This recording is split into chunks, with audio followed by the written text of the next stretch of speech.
Bonjour. Avenir politique a baissé la fin du musulman, renseigne Thalis Senghor à la page 3 du journal. Il décrypte la belle histoire d'amitié entre Alioune Badara Cissé et Macky Sall qui a buté sur les réalités du pouvoir après la fin de ses fonctions de médiateur de la République qui l'empêchait de faire de la politique. ABC va reprendre du service certainement en se traçant sa propre voie, loin de son ami Macky Sall dont il n'acceptera pas un troisième mandat. Alioune Badara Cissé avait aussi critiqué la mauvaise organisation par le gouvernement des élections législatives de 2017. Et concernant le troisième mandat, les deux hommes devraient également régler la question du troisième mandat s'ils voulaient se retrouver. Sénégal de toutes les crises à la une de la tribune. Gestion et ravage de la pandémie, situation économique, monde paysan, dossiers politiques et autres. Note le quotidien qui renchérit que l'opposition est vers la débâcle sans un fichier fiable. Je suis un cas communautaire, Habib Sy testé positif au Covid-19.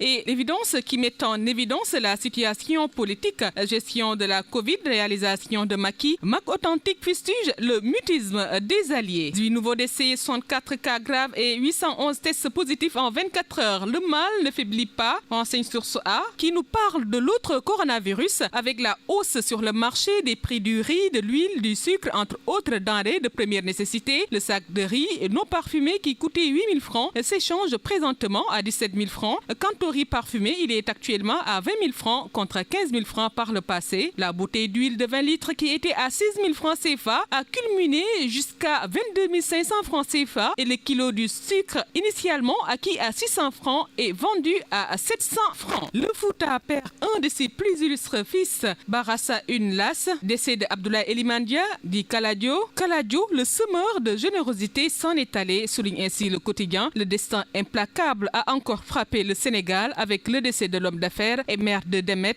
L'entrepreneur était aussi connu pour ses bonnes œuvres dans le Fouta, surtout dans l'île à Morphil, où il était devenu au fil des années un symbole vivant. Le journal du Front de Terre qui rebondit sur le décès d'Abdoulaye Elimandia, le Fouta orphelin de son bienfaiteur. Au Covid, gestion de la capacité litière, le territoire national en maillage progressif, la situation de plus en plus inquiétante dans le sud, alerte l'I quotidien. Entretien avec la major de Souma Assistance sur la pandémie dans le quotidien L'Info, les révélations de Ndeye Fatou Dieng avec la troisième vague du coronavirus. C'est comme si tout le monde est suivi au Sénégal, dit-elle. Elle renchérit avec le PCR qu'on amène au niveau du district ouest, puis à l'Institut Pasteur il y a plus de 2 ou 3 semaines. Il y a des résultats en attente et elle qui parle, elle a fait 200 à 300 prélèvements, mais jusqu'à présent, elle n'a pas encore reçu les résultats. Elle demande aux Sénégalais d'avoir la conscience de l'ampleur de la situation et qu'il y a tellement de polémiques sur le vaccin. Région de Sédhiou, Covid-19, 50% du personnel de santé infecté, nous fait savoir Direct News. Des ruptures d'intrants de salaire et de motivation ainsi que des équipements de protection anti-Covid-19 sont notés, révèlent les syndicats de santé. Vaccination des guéris,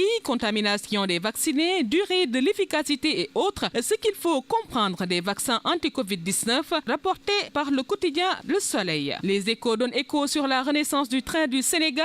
Mayacine Camara sur les rails. Le projet Dakar-Tambacounda va coûter environ 1000 milliards, explique-t-il. Touba, Kaolack, le port, les entreprises minières seront branchées, précise-t-il encore. Et cambriolage au domicile d'Eliman Lam aux Almadies, l'homme qui a filmé Kilifeu en prison, édifie Réumi Quotidien. Thiers condamné à 2 mois ferme, il avait volé des bijoux de valeur et de l'argent. Et mafia dans les établissements de santé publique, Abdoul Mbaye déclenche une nouvelle polémique. Seydou Gueye sur les accusations de Dr Babacar Niang à la une du quotidien Le Quotidien. Il déclare, je cite, « Cette affaire doit être tirée au clair ». Fin de citation. Et affaire de l'étudiant déguisé, le couple prend 7 jours ferme, renseigne le journal. Foncier à Pointe-Sarène-Bourg, Koromack Faye devant le juge ce vendredi, livre 24 heures. Le grand ravage, sexe, argent, meurtre, une dizaine de victimes racontent leur mésaventure dans l'Observateur. Et Dakar Times, dans son édition du jour, s'intéresse à l'élection du président de la Fédération sénégalaise de football. Augustin dégage, s'exclame le quotidien. On ne change pas une équipe qui gagne,